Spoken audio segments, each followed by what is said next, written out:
చీకటి రోజులాగా.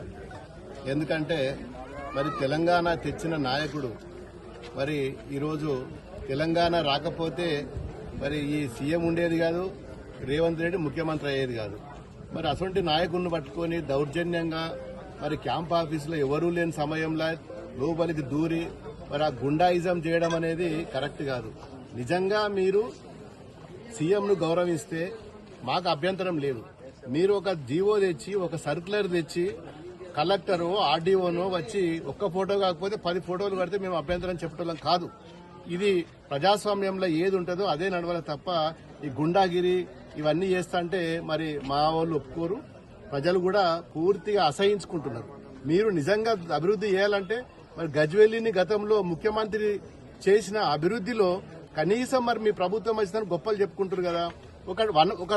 ఒక పర్సెంట్ ఒక సింగిల్ ఒక 1% అయినా తీసుకురండి, నిధులు తెచ్చి డెవలప్ చేయండి. 1% చేయండి. 99% మేము చేసినాం కదా. ఇప్పటికి మీ ముఖాలకు 1% కూడా తెచ్చిన దాఖలాలు లేవు. కానీ ఈ గిండాగిరి చేస్తే ఎవరు కూడా భయపడరు.